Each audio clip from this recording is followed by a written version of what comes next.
Halo sahabat pesona, sebagai orang tua yang peduli dengan perkembangan anak, kamu tentunya pernah mendengar istilah IQ dan EQ. Keduanya sering jadi topik pembicaraan dalam konteks kecerdasan dan kesuksesan. Namun, apakah kamu benar-benar memahami apa itu IQ dan EQ, serta perbedaan di antara keduanya? Dalam video ini, saya akan berbagi pengetahuan tentang IQ dan EQ.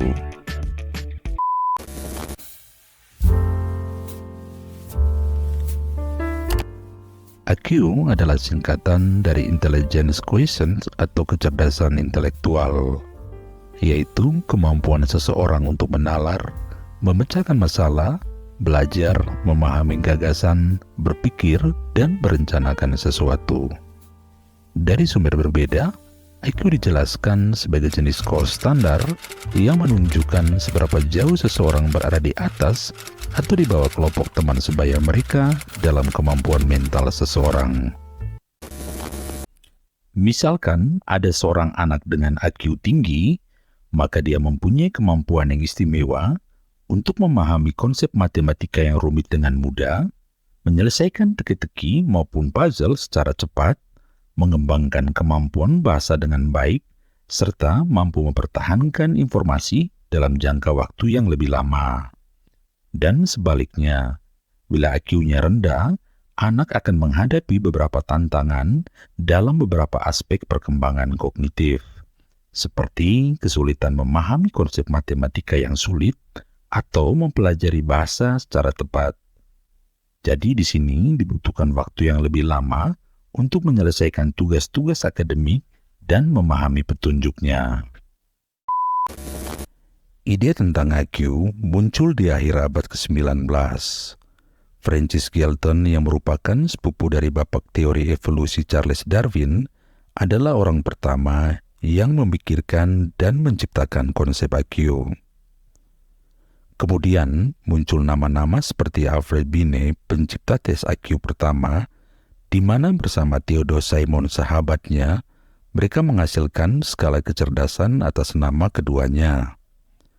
Lalu, pada tahun 1912, dikembangkan lagi oleh William Stern yang sekaligus melambungkan istilah IQ di dunia psikologi. Berikutnya, figur seperti Louis Terman, David Wechsler, dan Charles Spearman turut andil dalam pengukuran IQ. Terdapat beberapa alat pengujian psikologi yang digunakan untuk menilai inteligensi anak. Dan 3 tes teratas di hadapanmu kerap digunakan di tanah air kita dengan skor seperti berikut ini. Tes IQ yang diberikan pada anak dapat membantu mengetahui kognisi dan kemampuan intelektual, persiapan memasuki masa sekolah, kemampuan akademis, misalnya membaca, matematika, menulis, dan komunikasi verbal, kemudian membantu pilihan studi atau karir, termasuk hambatan intelektualnya. Jika kamu tertarik mengetahui IQ putra-putrimu, sebaiknya hubungi psikolog terdekat di kota Anda, namun perlu diingat bahwa skor IQ bukanlah satu-satunya faktor yang menentukan kesuksesan anak ke depannya. Ada beragam faktor, salah satunya EQ.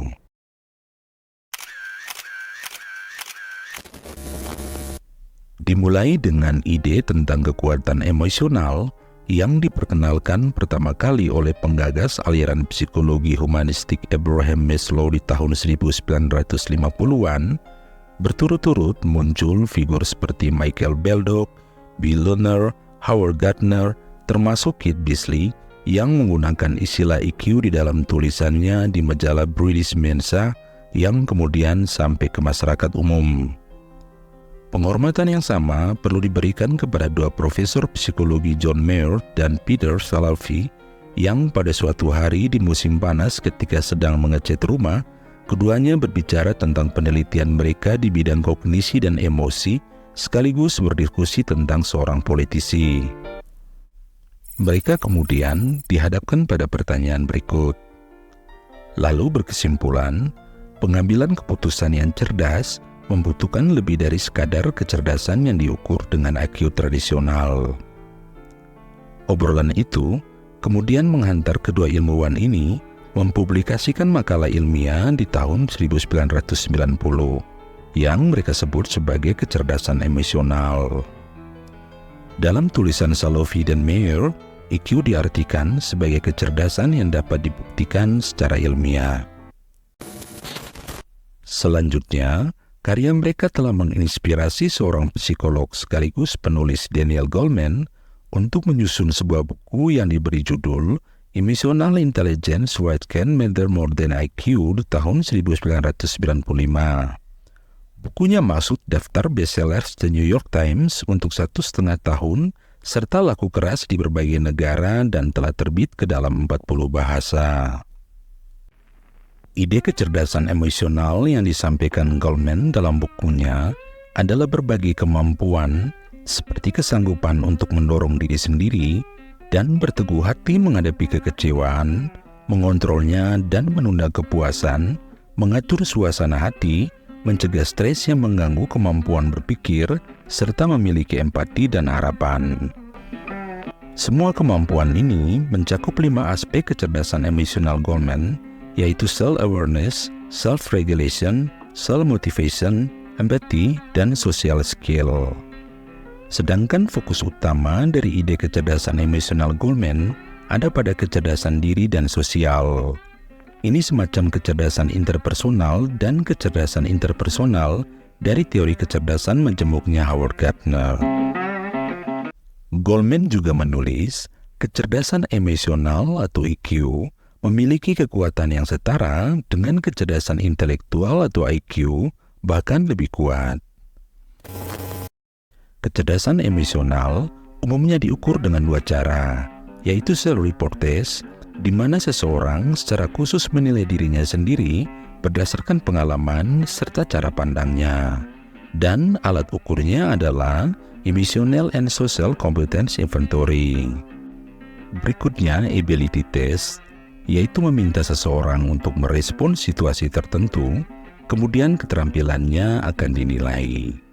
Seringkali, pihak ketiga dilibatkan untuk melakukan evaluasi, dan sebagai contohnya adalah Meyer-Salovey-Caruso Emotional Intelligence Test, yaitu tes yang mengukur kemampuan sebenarnya dari seseorang dalam mengidentifikasi, mengerti, dan mengatur emosinya, serta bagaimana orang itu berinteraksi dengan orang lain secara emosional. Dengan demikian, kecerdasan emosional individu diukur secara rasional berdasarkan tugas yang dilakukannya.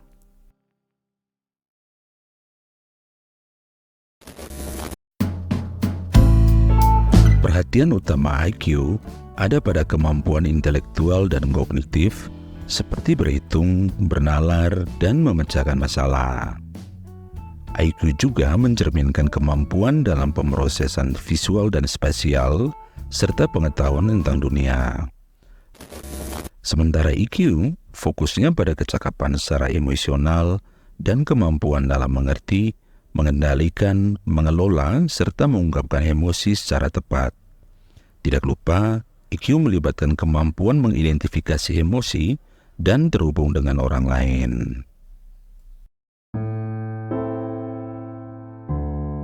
IQ sebagian besar dipengaruhi oleh faktor bawaan sejak lahir, namun aspek lingkungan seperti nutrisi, stimulasi intelektual, pendidikan, dan pengalaman hidup turut mempengaruhi perkembangan IQ. Bukti bahwa gen mempengaruhi IQ terdapat dalam jurnal ilmiah milik National Library of Medicine. Di dalamnya dijelaskan bahwa pada anak yang kembar identik, skor IQ mereka hampir sama ketimbang anak yang kembar tidak identik. Dari jurnal yang sama, para peneliti memperkirakan gen berkontribusi 40-60%, sedangkan sisanya dipengaruhi oleh lingkungan. Sementara itu, IQ dapat dilatih dan dikembangkan pada usia berapapun, teristimewa sejak anak berusia dini yaitu 0-6 tahun. Mengingat otak anak berkembang sangat pesat, sehingga pada masa itu anak sangat mudah untuk belajar dan menyerap informasi baru. Nilai IQ mempengaruhi pencapaian akademik seseorang, kemampuan berpikir logis, dan penalaran matematis. Individu dengan IQ tinggi cenderung unggul dalam tugas-tugas yang membutuhkan analisa data. Di sisi lain, IQ mempengaruhi keberhasilan seseorang dalam berbaur dengan orang lain, mengelola emosi, memimpin, dan berkomunikasi secara efektif.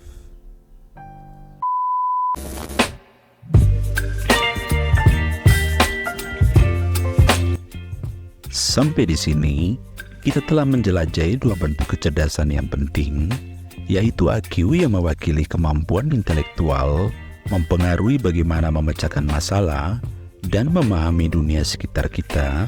Kemudian EQ yang mencerminkan kecerdasan emosional, mempengaruhi bagaimana kita berhubungan dengan orang lain, mengelola emosi, serta memimpin dengan efektif.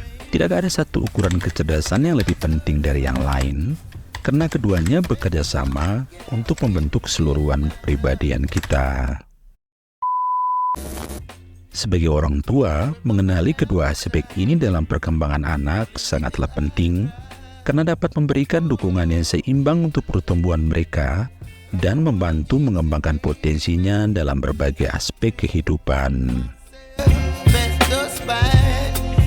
Jadi, mari kita terus belajar dan mendukung perkembangan kecerdasan intelektual maupun emosional mereka untuk masa depan yang cerah dan sukses bagi generasi mendatang. Terima kasih telah menemani kami dalam perjalanan ini. Semoga informasi ini bermanfaat dan sampai jumpa di video berikutnya.